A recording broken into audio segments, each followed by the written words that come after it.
Good morning, everyone, and welcome to Coffee Shop Thursday. Get that cup of coffee, take a sip, and enjoy.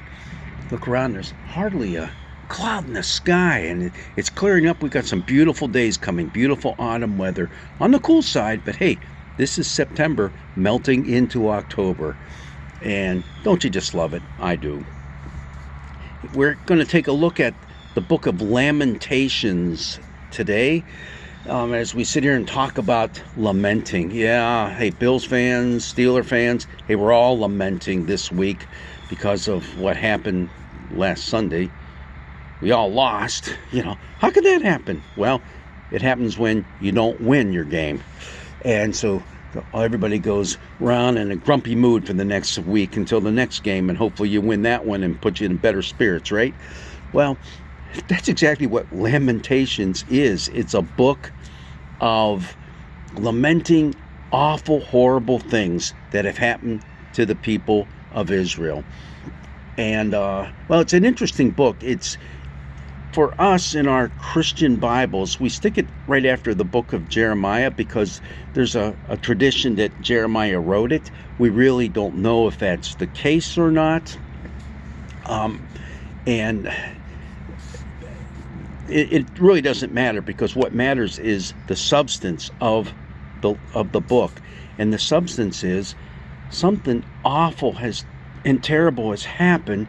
We don't quite understand why, although maybe we do understand why. But please join with us in our lamentation.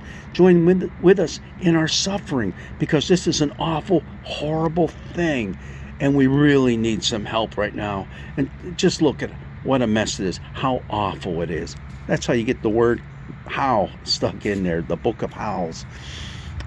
Now, it's set up in an interesting way. It's 5 different poems. You'll see there's 5 chapters in it. Each one, the first 4 are acrostic poems, and we have seen that before, right, with the Psalms, where each verse begins with a successive letter of the Hebrew alphabet. So you have, each chapter has 22 verses, except chapter 3. It has 66 verses. How's that happen? Well, instead of just having each verse starting with a successive letter of the Hebrew alphabet, it's not a doublets like we normally have, it's triplets. So there's a lot more verses to it, but still it's acrostic. When you get to the 5th chapter, it just abandons that theme altogether. It just is poetry in motion, but it still has 22 verses, all right? So it maintains that, but it's a little bit different. And each of them are separate from one another. You can read each one separately. Now, for the alternate Old Testament reading, we're only going to read the first 6 verses from Lamentations. Read it, but I would suggest you read the entire chapter. There you get the full flavor of what's happening here.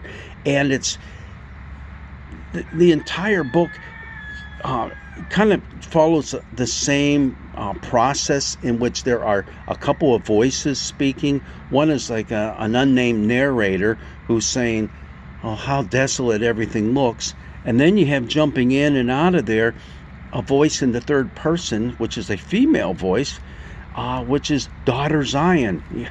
Daughter Zion. Jerusalem herself, speaking just how awful and horrible things are.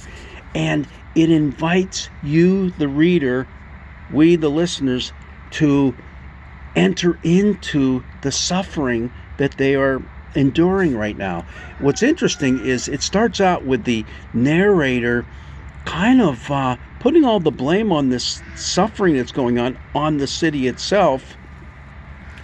And Jerusalem herself is saying, this is just God doing us in. Like, why is God doing this to us? Oh, sure, we've sinned, but come on, how much is enough? When does it stop? And it's utter, total desolation. And I do think of our people down south now in Florida that just went through and are still going through the the awful Hurricane Ian, think of what they're going through and the devastation that they are feeling, and all the rebuilding that has to take place now. We're just finding out the full extent of the loss of property, possibly life as well. We just don't know it. It's early on in the process of evaluating all that, but put yourself in the place of someone who's truly suffering.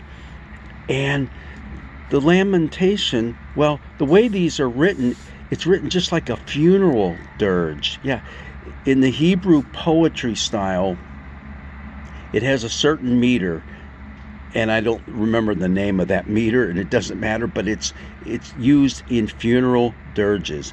And there have been numerous attempts to rewrite the Book of Lamentations using both that meter, that poetry meter, and also the acrostic style, and they haven't been too successful. It's just a hard thing to do, but it comes out splendidly if you know Hebrew.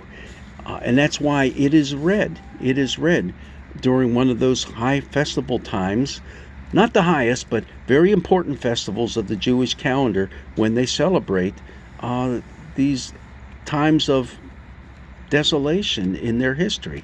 So it's a good one to read, a little bit difficult sometimes to understand, but put yourself in two different places. One, those who are observing what's happening in this catastrophe and catastrophic situation they find themselves in.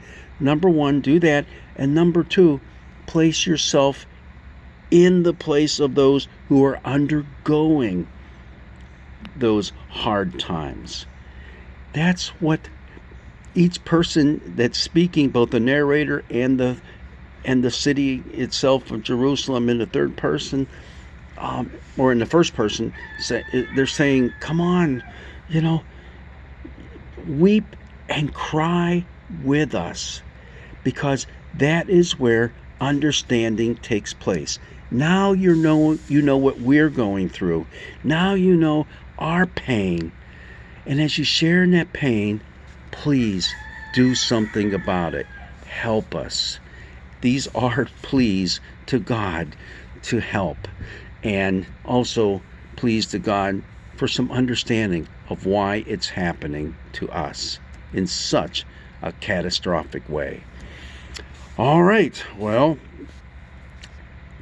like I said earlier, it is going to be a beautiful autumn day, so get outside, get some fresh air, and remember the plight of those who are suffering, not just from the hurricane down south, but suffering in so many different ways.